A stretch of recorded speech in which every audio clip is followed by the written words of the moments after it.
Corona ಯಾವ ರೀತಿನಲ್ಲಿ ಬಹುದೊಡ್ಡ ಕಂಟಕ ಆಗಿಬಿಟ್ಟಿದೆ. ಶಾಲೆಗಳನ್ನ ಆರಂಭ ಮಾಡಬೇಕಾ ಬೇಡವಾ, ಆರಂಭ ಮಾಡೋದಾದ್ರೆ ಹಾಗೆ, ಆನ್ಲೈನ್ ಕ್ಲಾಸಸ್ ನ ಸಂಕಷ್ಟಗಳೇನು, ನೀವು ಕೂಡ ಕರೆ ಮಾಡಿ ಮಾತನಾಡಬಹುದು. ನಮ್ಮ ಜೊತೆ ಮೈಸೂರಿನಿಂದ ರಾಘವೇಂದ್ರ ಕರೆ ಮಾಡಿದ್ದಾರೆ. ನಮಸ್ಕಾರ ರಾಘವೇಂದ್ರ ಅವರೇ. ಮೇಡಮ್ ನಮಸ್ಕಾರ. ಹೇಳಿ. ನಾನು ಒಂದು NGO ಸಹಾಯ ಟ್ರಸ್ಟ್ ಅಂತ ನಂದು. ಹೇಳಿ. ನಾವು ಹಳ್ಳಿಗಳಲ್ಲಿ ಹಲವಾರು ಹಳ್ಳಿಗಳಲ್ಲಿ ಹೋಗಿ ಮಕ್ಕಳುಗಳನ್ನ ನೋಡಿದ್ದೇನೆ ನಾನು. ಈಗ ಅವರ ಪರಿಸ್ಥಿತಿ, ಪೇರೆಂಟ್ಸ್ ಗಳ ಪರಿಸ್ಥಿತಿ ನೋಡಿದ್ದೇನೆ. ಓಕೆ. ಹಳ್ಳಿಗಳಲ್ಲಿ ಒಂದು ನೆಟ್ ಸಿಗೋದಿಲ್ಲ, ಎಲ್ಲಾ ಕಡೆ ಸಿಗ್ಬೋದು. ಪಾಪ ಇವರ ಒಂದು ಏನ್ ಐಡಿಯಾನೋ ಏರ್ಟೈಲೋ ಮತ್ತೊಂದು ಮಗದೊಂದು ಇರುತ್ತೆ, ಒಂದೊಂದು ಕಡೆ ಒಂದೊಂದು ಸಿಗೋದಿಲ್ಲ. ನಿಜ. ಇದು ಒಂದ್ ಹಂತ. ಎರಡನೇದು, ಎಲ್ಲಾರ ಹತ್ರನೂ ಕೂಡ ನೆಟ್ ಹಾಕಿಸ್ಕೊಳ್ಳುವಂತ ಒಂದು ಪ್ರೋಗ್ರಾಮ್ ಇರೋದಿಲ್ಲ ಎಲ್ಲರ ಮೊಬೈಲ್ಗಳಲ್ಲಿ. ಕರೆಕ್ಟ್. ಎರಡನೇದು, ಪಾಪ ಹಳ್ಳಿಗಳವರಲ್ಲಿ ಎಲ್ರು ಒಂದು ಉತ್ತಮವಾದಂತ ಮೊಬೈಲ್ ನ ತಗೊಳ್ಳೋದು ಕೇವಲ ಸಿಟಿನಲ್ಲಿ, ಯಾವ್ದೋ ಗಾರ್ಮೆಂಟ್ಸ್ ಹೋಗೋರು ತಗೋಬಹುದು. ಆದ್ರೆ ಹಳ್ಳಿಗಳಲ್ಲಿ ಇವತ್ತು ಕೂಡ ಕ್ಲಾಸ್ ಹೋಗೋ ಮಕ್ಕಳುಗಳಲ್ಲಿ ಅಥವಾ ಅವ್ರ ಮನೆಗಳಲ್ಲಿ ಒಂದು ಒಳ್ಳೆ ಫೋನ್ ಇಲ್ದೇ ಇರುವಂತದ್ದು ನಮ್ಗೆ ಗಮನಕ್ಕೆ ಬಂದಿದೆ. ಆಕ್ಚುಲಿ ಕ್ಲಾಸ್ ಮಾಡೋ ಉದ್ದೇಶ ಏನು ಅಂದ್ರೆ, ಯಾರು ತೀರಾ ಬಡವರೋ, ಯಾರ ಕೈಗೆ ಎಟ್ಕೋದಿಲ್ವೋ ಅಂತವ್ರಿಗೆ ಶಿಕ್ಷಣಗಳನ್ನ ಕೊಡಿಸ್ಬೇಕು. ಯಾಕಂದ್ರೆ ಇಂಥವ್ರು ನೆಟ್ ಅಲ್ಲಿ ನೋಡಿ ಕಲಿಯುವಂತದ್ದು ಎಲ್ಲಾ ಸಂದರ್ಭದಲ್ಲೂ ಇದ್ದೇ ಇರ್ತದೆ. ಯಾರು ಉತ್ತಮವಾದಂತ ಸ್ಥಿತಿನಲ್ಲಿರೋರು, ಆ ಸ್ಥಿತಿ ಇಲ್ದೇ ಇರುವಂತವ್ರ ಕತೆ ಏನು. ಈಗ ಹೇಗಾಗಿದೆ ಅಂದ್ರೆ, ಒಂದು ಕಡೆ ನಾನು ಕೂತಿದ್ದೆ, ಒಂದು ಮಗುಗೆ ಅದು ಅರ್ಥ ಆಗ್ತಾ ಇದೆ, ಆನ್ಲೈನ್ ಕ್ಲಾಸ್ ಶುರು ಮಾಡ್ಬಿಟ್ಟಿದ್ದಾರೆ. ಇನ್ನೊಂದು ಮಗುಗೆ ಅದನ್ನ ಹೇಗೆ ನೋಡ್ಬೇಕು ಅನ್ನೋದೇ ಗೊತ್ತಿಲ್ಲ. ಇಬ್ಬರನ್ನ ಕೂರ್ಸ್ಕೊಂಡಿದ್ದಾರೆ ತಂದೆ ತಾಯಿಗಳದ್ ನೋಡಪ್ಪ ಅಂತ. ಈ ನಮ್ಮ ಮಧುಮಾಲತಿನ ಯಾರೋ ಹೇಳ್ತಾ ಇದ್ರು, ಎಷ್ಟು ಫಾರ್ವರ್ಡ್ ಆಗಿದೆ, ಏನಾಗಿದೆ, ಎತ್ತಾಗಿದೆ ಅಂತ. ಒಬ್ರು ಟೀಚರು, ಅವ್ರಿಗೆ ನನ್ನ ಒಂದು ಕಳಕಳಿ ಏನು ಅಂದ್ರೆ, ಎಷ್ಟೋ ಜನ ಫಾರ್ವರ್ಡ್ ಆಗಿರುವಂತವ್ರು ಅದನ್ನ ನೋಡ್ ಕಲಿತಾರೆ. ಫಾರ್ವರ್ಡ್ ಆಗಿರುವಂತದ್ದು ನಮ್ದು ಹಳ್ಳಿಗಳ ದೇಶ ತುಂಬಾ ಇದೆ, ಬಹಳ ಕಡಿಮೆ. ಅದು ತುಂಬಾ ಸಂಖ್ಯೆ ಕಡಿಮೆ ಇದ್ರೂ ಕೂಡ ಪಾಪ ಅದನ್ನ ಅರ್ಥ ಮಾಡ್ಕೊಳ್ಳುವಂತ ಕೆಪಾಸಿಟಿ ಇಲ್ಲ. ಒಂದ್ ಹೆಣ್ಣು ಮಗಳು ಹೇಳ್ತಾ ಇದ್ಲು, ನಾನ್ ಕ್ಲಾಸ್ ರೂಮ್ ಅಲ್ಲಿ ಕೇಳಲಿಕ್ಕೇನೆ ಹೆದರಿಕೆ ಆಗುತ್ತೆ, ಇನ್ ಇದ್ರಲ್ಲಿ ರಿಪೀಟ್ ಕೇಳಿದ್ರೆ ಯಾರು ಅನ್ನೋದು ಏನು ಅಂತ ಗೊತ್ತಾಗುತ್ತೇನೋ ಅಂತ. ಬಹುಶಃ ನಾವು ಮಕ್ಕಳ ಮನಸ್ಥಿತಿನ ಅರ್ಥ ಮಾಡ್ಕೊಳ್ಳುವಂತದ್ದು ಹೇಗೆ ಅಂದ್ರೆ, ನಾನು ಆನ್ಲೈನ್ ಅಲ್ಲಿ ಮಾಡೋದಕ್ಕಿಂತ ನನ್ನ ಹತ್ರ ಒಂದು ಸಜೆಷನ್ ಇದೆ ಮೇಡಮ್. ಒಂದೇನು ಅಂದ್ರೆ, ನಮ್ಮ ಇಲಾಖೆಯವರು ಎಷ್ಟೋ ಸರ್ಕಾರಿ ಶಾಲೆಗಳನ್ನ ಮುಚ್ಚಿಬಿಡ್ಬೇಕು, ಹಳ್ಳಿಗಳಲ್ಲಿ ಮಕ್ಕಳಿಲ್ಲ, ಮಗದೊಂದಿಲ್ಲ ಇದೆ.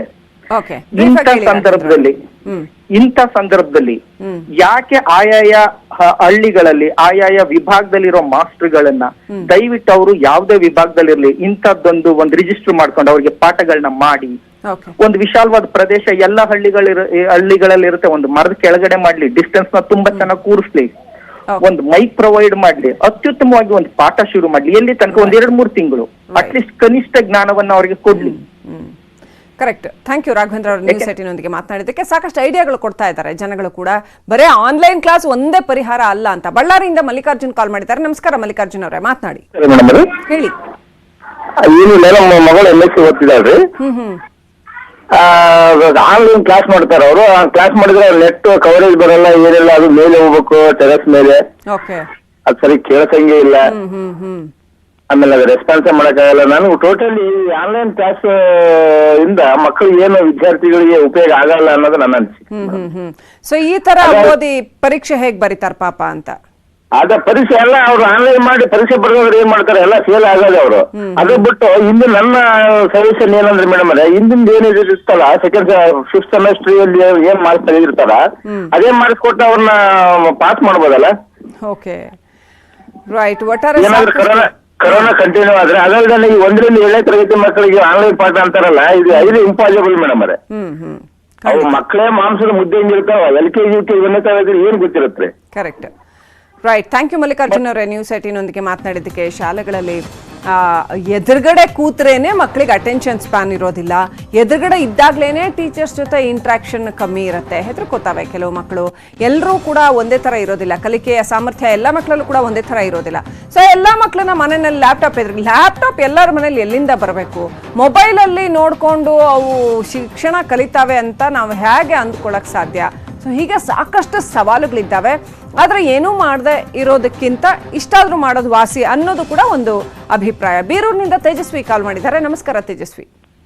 ನಮಸ್ಕಾರ. ಆನ್ಲೈನ್ ಕ್ಲಾಸ್ ಮಾಡ್ತೀರಲ್ಲ, ಬರೀ ಪ್ರೈವೇಟ್ ಸ್ಕೂಲ್ಗಳಲ್ಲಿ ಅಷ್ಟೇ ಮಾಡ್ತೀರೋ? ಕಾಲೇಜ್ಗಳಲ್ಲಿ, ಗವರ್ಮೆಂಟ್ ಕಾಲೇಜ್ಗಳಲ್ಲಿ ಎಲ್ಲಿ ಮಾಡ್ತೀಯಾರೆ? ಓಕೆ,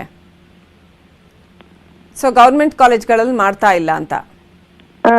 ಮಾಡ್ಬೇಕಾ ಬೇಡವಾ? ಮಾಡ್ಬೇಕು, ನಮಿಗೂ ಉಪಯೋಗ ಆಗುತ್ತಲ್ವಾ, ನಮಿಗೂ ಓದ್ಕೊಳಕ್ ಆಗಲ್ಲ. ಏನು ಓದ್ತಾ ಮತ್ತೆ ಇದ್ದೀರಾ? ನಾವ್ ಸೆಕೆಂಡ್ PU ಓದ್ತಾ ಇರೋದು. ಸೆಕೆಂಡ್ PU ಓದ್ತಾ ಇದ್ದೀರಾ? ಓಕೆ. ಏನ್ ಕಾಂಬಿನೇಷನ್? ಮತ್ತೆ ನಮ್ದು ಕಾಮರ್ಸ್. ಓಕೆ. ಸೊ ನಿಮ್ ಕಡೆಗೆಲ್ಲ ಆನ್ಲೈನ್ ಕ್ಲಾಸಸ್ ಮಾಡಿಲ್ಲ? ಇಲ್ಲ. ಮತ್ತೆ ಹಳ್ಳಿಗಳೆಲ್ಲ ನೆಟ್ವರ್ಕ್ ಕೂಡ ಸಿಗಲ್ಲ, ಅದ್ರ ಬಗ್ಗೆ ಸ್ವಲ್ಪ ಹೇಳ್ಬೇಕಲ್ವಾ? ರೈಟ್. ಥ್ಯಾಂಕ್ ಯು ತೇಜಸ್ವಿ ಕಾಲ್ ಮಾಡಿದ್ದಕ್ಕೆ. ಶಿವಮೊಗ್ಗದಿಂದ ಜ್ಯೋತಿ ಕಾಲ್ ಮಾಡಿದ್ದಾರೆ. ನಮಸ್ಕಾರ ಜ್ಯೋತಿ ಅವರೇ, ಮಾತನಾಡಿ. ನಮಸ್ತೆ. ಹೇಳಿ ಮೇಡಮ್, ಇವಾಗ ನಾವು ಎಲ್ಲಾರ್ದು ಕೇಳ್ತಾ ಇದ್ವಿ ಒಪಿನಿಯನ್. ಹಾ. ಇವಾಗ ಈ ಆನ್ಲೈನ್ ಕ್ಲಾಸಸ್ ಓಪನ್ ಮಾಡೋದ್ರಿಂದ ತುಂಬಾ ಪ್ರಾಬ್ಲಮ್ ಆಗೋದು ಖಂಡಿತ. ಯಾಕೆಂದ್ರೆ ಇವಾಗ ಕೇವಲ ಯಾರೋ ಒಬ್ರು ಟೀಚರ್ ಹೇಳ್ತಾ ಇದ್ರು ಸಿಟಿನಲ್ಲಿ ತುಂಬಾ ಅನುಕೂಲ ಆಗತ್ತೆ, ಅಡ್ವಾನ್ಸ್ ಆಗಿದೆ ಅಂತ. ಆದ್ರೆ 90% ಹಳ್ಳಿಗಳಲ್ಲಿ ಇನ್ನು ಯಾರೇ ಪೇರೆಂಟ್ಸ್ ಕೂಡ ಈ ರೀತಿ ಆನ್ಲೈನ್ ಕ್ಲಾಸಿಂದ ಮಕ್ಕಳನ್ನ ಅಪ್ಗ್ರೇಡ್ ಮಾಡೋ ಅಂತ ಒಂದು ಸ್ಥಿತಿಗೆ ಬಂದಿಲ್ಲ. ತುಂಬಾ ಪ್ರಾಬ್ಲಮ್ ಆಗ್ತಾ ಇದೆ ಮಕ್ಕಳಿಗೆ. ಈಗ ಆನ್ಲೈನ್ ಕ್ಲಾಸಿಗಿಂತ ನಾವ್ ಹೇಳೋದೇನಂದ್ರೆ ಒಂದು ವರ್ಷ ಇದೊಂದೇನ್ ಅಕಾಡೆಮಿಕ್ ಇಯರ್ ಇದೆಯಲ್ಲ, ಆ ಒಂದು ವರ್ಷ ಶಾಲೆಗಳನ್ನ ಮುಂದೂಡಿ ಮಕ್ಕಳಿಗೆ ಮನೆಯಲ್ಲೇ ಓನ್ ಬೇಸ್ಡ್ ಸ್ಕಿಲ್ಸ್ ಅನ್ನ ಕಲಿಯೋಕೆ ಒಂದು ಯಾವ್ದೋ ಒಂದು ವ್ಯವಸ್ಥೆ ಮಾಡಿದ್ರೆ ತುಂಬಾ ಅನುಕೂಲ ಆಗತ್ತೆ ಅಂತ ನನ್ನ ಅಭಿಪ್ರಾಯ ಮೇಡಮ್. ರೈಟ್. ಥ್ಯಾಂಕ್ ಯು ಜ್ಯೋತಿ ಅವರೇ ಕಾಲ್ ಮಾಡಿದ್ದಕ್ಕೆ. ಬೆಂಗಳೂರಿನಿಂದ ಪ್ರಸಾದ್ ಕಾಲ್ ಮಾಡಿದ್ದಾರೆ. ನಮಸ್ಕಾರ ಪ್ರಸಾದ್ ಅವರೇ, ಮಾತನಾಡಿ. ನಮಸ್ಕಾರ. ಹೇಳಿ. ಈಗ ಆನ್ಲೈನ್ ಬಗ್ಗೆ ಎಲ್ಲ ತುಂಬಾ ಚರ್ಚೆ ನಡೀತಾ ಇದೆ. ಬಟ್ ಇದು ಎಷ್ಟನೇ ಕ್ಲಾಸ್ ಇಂದ ಆನ್ಲೈನ್ ಸ್ಟಾರ್ಟ್ ಆಗುತ್ತೆ? ಯಾಕಂದ್ರೆ ಚಿಕ್ಕ ಮಕ್ಕಳಿಗೆ ಮೊಬೈಲ್, ಕಂಪ್ಯೂಟರ್ ಮತ್ತೊಂದು ಕೊಡೋದು ತುಂಬಾ ಡೇಂಜರಸ್ ಇವಾಗ ಇದರಲ್ಲಿ. ಸೊ ಅದ್ರ ಬಗ್ಗೆ ಯಾರು ಏನಾದ್ರು ಚಿಂತನೆ ನಡೆಸಿದಾರಾ ಇಲ್ವಾ ಅನ್ನೋದು ಗೊತ್ತಿಲ್ಲ. ಯಾವ ಅಭ್ಯಾಸ ಮಾಡಿಸ್ಬಾರ್ದೋ, ಯಾವ್ದನ್ನ ಮುಟ್ಬೇಡ ಅಂತ ಹೇಳ್ತೀವೋ ಅದನ್ನೇ ತಗೋ, ಅದ್ರ ಮುಂದೆ ಕುತ್ಕೊಂಡು ಕಲಿ ಅಂದ್ರೆ ಅವು ಎಲ್ಲದೂ ಮಾಡ್ತವೆ ಮೊಬೈಲ್ ಅಲ್ಲಿ. ಹೌದು. ನಾವೇ ಅದನ್ನ ಫೋರ್ಸಬಲಿ ಅವ್ರ ಕೈ ಕೊಟ್ಟಂಗಾಗತ್ತೆ. ಸೊ ಅದರಿಂದ ದೃಷ್ಟಿ ಸಮಸ್ಯೆ ಇರ್ಬೋದು, ಇಲ್ಲ ಮತ್ತೊಂದು ಸಮಸ್ಯೆ ಇರ್ಬೋದು, ಅಡಿಕ್ಟಬಿಲಿಟಿ ಸಮಸ್ಯೆ ಇರ್ಬೋದು, ಅವೆಲ್ಲ ಬರೋ ಚಾನ್ಸಸ್ ಇರುತ್ತೆ. ಸೊ ಅದ್ರ ಬಗ್ಗೆ ಸಂಬಂಧಪಟ್ಟವರು ಸ್ವಲ್ಪ. ಸೊ ಹಾಗಾದ್ರೆ ಏನ್ ಮಾಡ್ಬೇಕು ಅನ್ನೋ ಪ್ರಶ್ನೆ ಬರುತ್ತೆ. ಮಕ್ಕಳನ್ನ ಶಾಲೆ ಅಲ್ಲ, ಈಗ ಶಿಕ್ಷಣ ಸಚಿವರು ಮುಂಚೆ ಒಂದು ಅಂದ್ರೆ ಪ್ರೆಸ್ ರಿಪೋರ್ಟ್ ಅಲ್ಲಿ ನಾವು ಶಿಫ್ಟ್ ವೈಸ್ ಮಾಡ್ತೀವಿ ಅಥವಾ 2-3 ಶಿಫ್ಟ್ ಅಲ್ಲಿ ಓಪನ್ ಮಾಡ್ತೀವಿ ಅಂತ ಏನು ಹೇಳಿದ್ರಲ್ಲ, ಅದು ನನ್ನ ಪ್ರಕಾರ ಒಳ್ಳೇದು ಅನ್ಸುತ್ತೆ. ರೈಟ್. ಥ್ಯಾಂಕ್ ಯು ಪ್ರಸಾದ್ ಅವರೇ ನ್ಯೂಸ್ 18ನೊಂದಿಗೆ ಮಾತನಾಡಿದ್ದಕ್ಕೆ. ಒಟ್ಟಾರೆ ಇಡೀ ನಮ್ಮ ಬೌದ್ಧಿಕತೆಗೆ ಬಹುದೊಡ್ಡ ಸವಾಲು. ಎಷ್ಟು ಸಾಮರ್ಥ್ಯ ಇದೆ ನೋಡೋಣ ಅಂತ ಪ್ರಕೃತಿ ಹಾಕಿರುವಂತಹ ಬಹುದೊಡ್ಡ ಸವಾಲಿದು. ನಾವು ಇದನ್ನ ಹೇಗೆ ಎದುರಿಸ್ತೀವಿ? ನಮ್ಮ ಮಕ್ಕಳನ್ನ ಮನೆಯಲ್ಲೇ ಕೂರಿಸಿರ್ತೀವ ಅಥವಾ ಆನ್ಲೈನ್ ಕ್ಲಾಸು ಅದು ಇದು ಅಂತ ಅಲ್ಲೊಂದು ರಾಶಿ ಕನ್ಫ್ಯೂಷನ್ ಇದೆ. ಸೊ ಇದರಿಂದ ಹೇಗೆ ಹೊರಗಡೆ ಬರ್ತೀವಿ? ಸಮರ್ಥವಾಗಿ ನಮ್ಮ ಮಕ್ಕಳಿಗೆ ಶಿಕ್ಷಣವನ್ನು ಒದಗಿಸ್ಬೇಕು, ಹಾಗಂತ ಅವ್ರನ್ನ ಅಪಾಯಕ್ಕೂ ತಳ್ಳಬಾರ್ದು. ಸೊ ಏನ್ ಮಾಡ್ತೀವಿ?